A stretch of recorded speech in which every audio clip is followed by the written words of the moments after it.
5 আগস্টের পর থেকে 22 অক্টোবর পর্যন্ত সংখ্যালঘুদের ওপর হামলার ঘটনায় 88 মামলায় 70 জনকে গ্রেপ্তার করা হয়েছে বলে জানিয়েছেন প্রধান উপদেষ্টার প্রেস সচিব শফিকুল আলম। তিনি বলেন, যারা এমন ন্যাক্কারজনক ঘটনায় জড়িত তাদের সবাইকে গ্রেপ্তার করা হবে। মঙ্গলবার সন্ধ্যায় রাজধানীর ফরেন সার্ভিস একাডেমিতে আয়োজিত নিয়মিত সংবাদ সম্মেলনে এসব কথা জানানো হয়। তাদের বিষয়ে একটা কমিটি ছিল। দেশে যেসব ঘটনা আলোচনায় সেসব ঘটনায় সরকারের অবস্থান স্পষ্ট করতে অন্তর্বর্তী সরকারের প্রধান উপদেষ্টার প্রেস উইংয়ের নিয়মিত সংবাদ সম্মেলন। তো সারা বাংলাদেশ থেকে এরা মঙ্গলবারের আয়োজনে প্রধান উপদেষ্টার প্রেস সচিব জানান, অভ্যুত্থানে বিগত সরকারের পতনের পর থেকে 22 অক্টোবর পর্যন্ত প্রায় আড়াই মাসে সংখ্যালঘুদের ওপর হামলার ঘটনায় মামলা হয়েছে মোট 88টি। যেসব মামলায় গ্রেপ্তার করা হয়েছে 70 জনকে।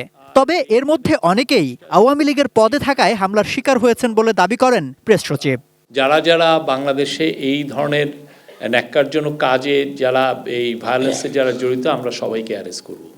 আওয়ামী লীগ আমলে বঞ্চিত দাবি করে আবেদন করা 1540 সরকারি কর্মকর্তার মধ্যে 764 জনকে বিভিন্ন পদে পদোন্নতির সুপারিশ করেছে সাবেক অর্থ সচিব জাকির আহমেদ খানের নেতৃত্বাধীন পদোন্নতি বঞ্চিত অবসরপ্রাপ্ত কর্মকর্তাদের আবেদন পর্যালোচনা কমিটি।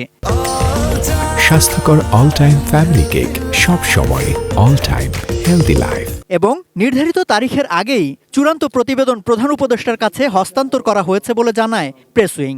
প্রায় 20টার মতো দেশে রাষ্ট্রদূত পরিবর্তন হচ্ছে এবং সেই নিয়োগগুলো ইতিমধ্যে নেওয়া হয়েছে এবং এগুলো আসলে কিছু বিষয় আছে প্রশাসনিক প্রক্রিয়া, যে কারণে সরকারের পক্ষ থেকে হয়তো আনুষ্ঠানিকভাবে ঘোষণা করা হচ্ছে না, কিন্তু এই প্রক্রিয়াটাও চলমান রয়েছে। রোহিঙ্গা সমস্যা নিয়ে আগামী বছরের সেপ্টেম্বর অক্টোবরের দিকে বড় একটি সম্মেলন আয়োজন করতে যাচ্ছে সরকার। সংবাদ সম্মেলনে জানানো হয় যে সম্মেলনে অংশ নেবে বড় রাষ্ট্রগুলোর প্রতিনিধিরা। কনফারেন্সটা হবে আগামী বছরের সেকেন্ড হাফে, সেপ্টেম্বর অক্টোবরের দিকে।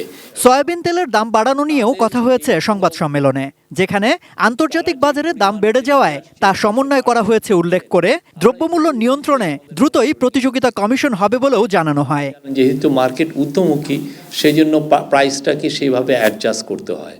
যে কম্পিটিশন কমিশনটা আপনি খুব দ্রুত দেখবেন যে এটা ফর্ম হয়েছে এবং ওরা আরও ইন্টেন্সিভলি মার্কেটটা দেখবে।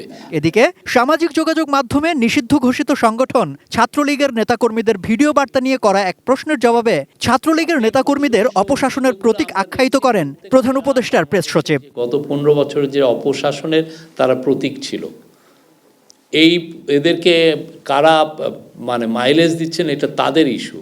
আমরা এটার বিষয়ে তেমন একটা কমেন্ট করতে চাই না। সম্রাট আনোয়ার, এটিএন নিউজ, ঢাকা।